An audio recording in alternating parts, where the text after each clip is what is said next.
Do you know what Islam is?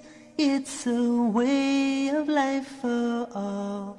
It is taught in the Quran for big and small. A way of life, a way of life, a way of life, a way of life. Islam is a way of life. The next question, complete way. Assalamu alaikum, brother Zakir Naik. Educated people does not believe the Qiyamah, the last days, which is judged by Allah. Obedience of Allah goes to heaven, disobedience, that is sinners, goes to hell. The brother posed the question that educated people don't believe in Qiyamah, the day of resurrection, and life after death, etc., that the world is going to end, etc. So, how will you prove to them logically or scientifically about Qiyamah, about life after death, etc.? Brother, one way, as I said earlier, that if 80% of the Quran has been proved to be 100% correct, and the remaining 20% is ambiguous, my logic says that even this 20% will be correct. That's the answer I gave earlier. There's another way you can prove to these educated people. I'm asking them a simple question. You ask them a question, is robbing good or bad? Robbing, is it good or bad? The brother is saying it is bad. Is raping good or bad? Bad. The brother is saying it is bad. What I ask, the question to these educated people who don't believe in Qiyamah, who don't believe in life after death, I tell them, can you give me one logical reason why robbing is bad? Only one. Can you give me a logical reason why it is bad? People do live in simple way, that is they do the bad thing. People will do bad things. People like to live in simple way, that is what they would like to do the bad things. I don't get the answer. Whatever it is, if you ask a person why not to rob, there will be various reasons.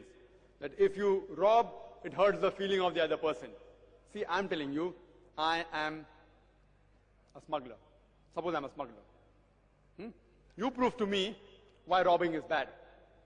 See, I'm not bothered whether harming the other person or not. No one can harm me. If I rob, if I take out 1,000 rupees from the wallet of a man passing by, I can go to the Darabar, I can have dinner, I can have lunch, I can go to a movie, I can enjoy life. It is good. Why it is bad? Some people say, if you rob someone else, someday someone will rob you. No one can rob me. I am a mafia. Just an example, I am a mafia. I have got 1,000 bodyguards, all with AK-47. All with AK-47. No one can harm me. I can harm them. I have got 1,000 bodyguards, all with AK-47. No one can harm my family. My family is guarded. I want to ask the question, you prove to me robbing is bad. One logical reason, not two. Why it is bad, and I will stop it immediately. I am a logical person. I believe in science, as you said. I'm a logical person. I believe in science. You prove to me why it is bad. Some may say that, see, it's against humanity. I said, who wrote this book called Humanity? Who wrote it? I don't believe in it. I'm enjoying life. When I rob 1,000 rupees, when I rob 1 lakh rupees, I can enjoy life. I can buy a new flat. I can go abroad. And no one can harm me because I am a mafia. Some people say, the police will catch you and put you in the jail. I say, I've got the police in my pocket. I've got the ministers in my pocket. And we know that. Throughout the world, there are various top smugglers who have got the police in the pocket. They have got ministers in the pocket. No one can harm them. Throughout the world, you got examples. I'm saying I'm such a mafia. You prove to me why it is bad, and I will stop robbing. And this question I posed to thousands of people in audiences. Whatever answer they give, it does not satisfy logic and reason. So, I tell them, okay, now you become that mafia, and I will try and convince to you why robbing is bad. Why raping is bad. So he's happy, okay, now Zakir took me for a ride, now we will take Zakir for a ride. So I tell him, the reason why robbing is bad, maybe you're a mafia, no one can harm you, I agree with you. No one can harm your family. But if you rob, you go against the commandment of Allah subhanahu wa ta'ala, and in the hereafter you'll get punishment. In this world, you may have the police in your pocket, you may have the minister in your pocket, but in the hereafter, you will be held responsible. I am asking you a question that your human law, you talk about a human law. Now, I am speaking as a Muslim. Now, you are the mafia. I am speaking as a Muslim and convincing you of Qiyamah and life after death. I am telling you that if you are a mafia and you kill many people, you may get saved in this world, not in the hereafter. I ask a question that suppose there is a smuggler who has killed hundreds of people. Don't you think he requires punishment? He requires. Where will he get it? We see many smugglers lead a luxurious life. They have got palaces. They enjoy life. And they die a very good death. Some people die a bad death. Some people die a good death.